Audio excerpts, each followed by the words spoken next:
Welcome back to Ancient Egyptian Object Stories. In this episode, we return to the pre-dynastic period which we first visited in episode 1 with an examination of pottery. But now we will look specifically at one example of a popular pre-dynastic medium, ivory. In a future episode, we will examine pre-dynastic ivories in general, but the object in this object story, the Gebel el Arak knife handle, has rather a significant story to tell us not just about early Egypt, but also the history of influences of foreign art on Egyptian art. The Gebel el Arak knife handle dates to the 4th millennium BCE, probably in the Nagata II phase or around 3500 to 3200 BCE. Writing had not yet developed in Egypt at this time, but the beginnings of what would become traditional Egyptian art was emerging not just from within the centralizing Egyptian culture, but also from distant lands that helped shape what it would mean, in terms of art, to be Egyptian. The small knife was found in Upper Egypt, where most of the earliest Egyptian statehood material comes from, presumably from a site called Gebel el Arak, although it has been suggested that the knife was found in Abydos. The blade, about 19 centimeters long, is made of flint, while the handle, 9.5 centimeters long, is made of hippopotamus ivory, a common material for knives in the pre-dynastic period. Not only is ivory a prestigious material, but also the masterful decorative carving and raised relief on the handle indicate this was owned by a wealthy person and may possibly have been used ceremonially or as a grave good.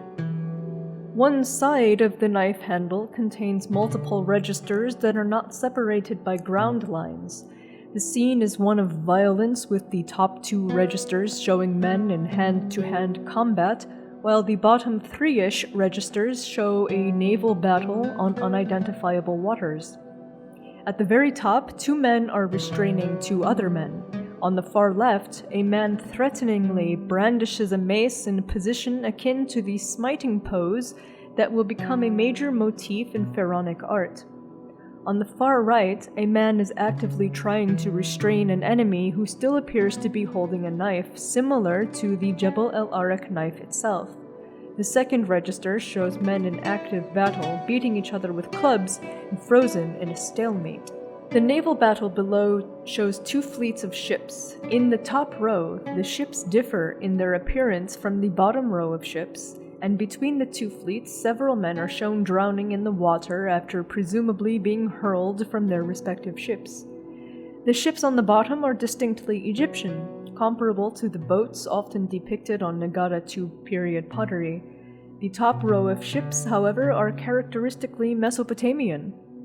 At the fore and aft, the ship's prows and sterns shoot upward to a great height, and there are standards that bear symbols from Mesopotamian religion, namely the lunar crescent of the moon god and what appears to be the rod and ring, which is a divine emblem often handled by Mesopotamian gods. Because of this Mesopotamian iconography, it has been suggested that this is an international battle, perhaps taking place on sea. However, all human figures have the same manner of dress and hair, and even weapons, indicating they are people of the same origin. The Mesopotamian boats may have been incorporated to add differentiation that indicates opposing sides of people in Egypt rather than a battle between Upper Egypt and southern Mesopotamia. Perhaps it commemorates a battle between rival groups that occurred on Egypt's path toward statehood. On the reverse side, another scene of violence plays out, but this time between animals. Unlike the previous side, the arrangement of the animals is mostly chaotic and disorderly, with no registers to be found. Prey animals like antelope and ibexes scatter in disarray to escape the vicious lioness near the bottom that is savagely mauling an unfortunate creature. Some order is apparent in the form of the 2 dogs facing each other near the top, arranged symmetrically. Each wears a collar indicating they are pet hunting dogs and thus are controlled, unlike the antelope and lion. One dog appears at the very bottom of the knife handle, following a prey animal which presumably has been captured during the hunt. Lastly, and most significantly, a trio of figures occupies the top of the knife handle. Quite simply, a man stands between two rearing lions and he clutches each by the throat while each lion scrabbles at him with one paw. Together they form a controlled symmetrical image which, again, differs from the chaotic assembly below. What makes this trio quite important is its non-Egyptian origin. The motif, known as the Master of Animals, comes from early Mesopotamian art and predates its use in Egyptian art by possibly several hundred years. The Mesopotamian period contemporaneous with the Gebel el Arak knife is the Uruk period. The costume worn by the man is consistent with the style of dress Uruk period men are shown wearing in southern Mesopotamian art, namely the cap that would become distinctive headgear in Babylonian art, and the full beard. The human form has stylized and strongly defined musculature, which, while it is a feature of Egyptian pre-dynastic art, lacks the lithe form traditional for depictions of ancient Egyptian men. The heaviness to both the human form and the lions is distinctly Mesopotamian, and continues to be so well into the Neo-Babylonian times of the 6th century BCE and beyond. The Mesopotamian motif of the Master of Animals, also called the hero, is generally depicted as a man wrangling two animals such as lions, bulls, and leopards, and sometimes even some species of antelope or mythological creatures. Often the master or hero is depicted frontally, that is, his face faces the viewer. Such a representation is typical of protective entities such as Pazuzu and Humbaba in Mesopotamian religion or Bes in ancient Egyptian religion. The figure on the knife handle, however, is depicted in the composite pose where his shoulders are depicted frontally while the rest of his body is depicted in profile. The eye also tends to be depicted frontally. This was the standard format of the human figure in Egyptian art, but it was also used in Mesopotamian art even before the advent of standardized Egyptian art.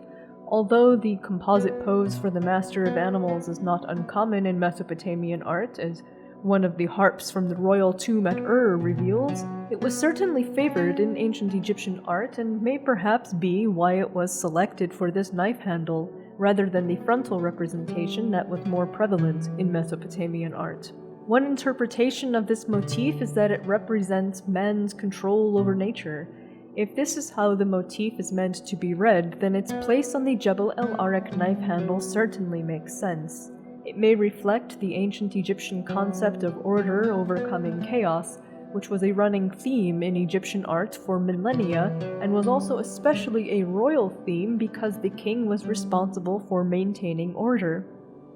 Combat is a popular subject matter for a lot of pre-dynastic art, both on ivories and on ceremonial palettes, most often portrayed by chaotic animals being controlled in some way or another. These chaotic animals were sometimes also mythological creatures borrowed from Mesopotamian religion.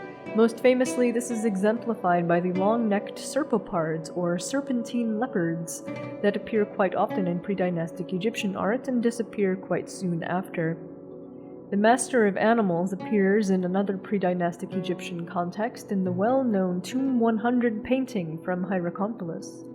One of the most important parts of this painting is one of the earliest depictions of the smiting pose that would come to be adopted as standard royal imagery, but it also contains a sketch of the Master of Animals motif.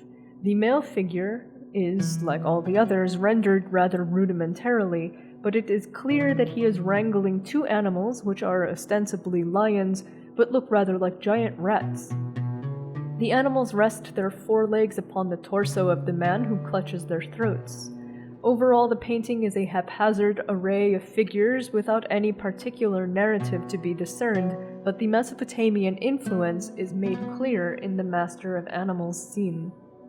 It must be noted that when there are obvious foreign influences on Egyptian art, it does not mean it is not Egyptian. The choice of foreign art may simply be due to it being more conveniently suited to expressing whatever the Egyptians meant to convey in their art.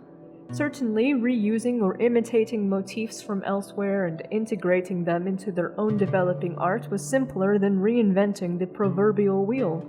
When they encountered a certain image from Mesopotamia, perhaps they found that it illustrated their own pre-existing beliefs perfectly, and therefore adopted the motif, which then developed over time, as Egyptian religious beliefs also developed, making a distinctly Egyptian art that can historically be traced back to a foreign inspiration. It should come as no surprise that Mesopotamian art would find its way into Egyptian art so early because the Egyptians were already in contact with peoples all the way in Afghanistan, exemplified by the presence of lapis lazuli figurines and other lapis lazuli objects in pre-dynastic tombs.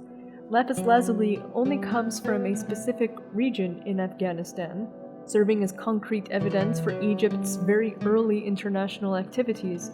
It is likely that art was transmitted through trade activities, and the Mesopotamian art that Egyptians encountered during these activities found its way into the manufacture of luxury objects in Egypt. This practice is actually well documented in the New Kingdom, when the so-called international style emerged as a result of large-scale internationalism, where art of various civilizations of the Eastern Mediterranean and West Asia mixed and mingled on decorated objects and palace wall paintings alike to form a hybrid style with no clear origins. Widespread interculturalism was once again, or perhaps more strongly, the order of the day in Egyptian art, and it coincided with developing religious ideas in the 18th dynasty. Thank you for watching, and I hope you will join me again for my next ancient Egyptian object story. For further reading, please see the description box below. If you liked this video, don't forget to click the like button and subscribe to be notified of future content.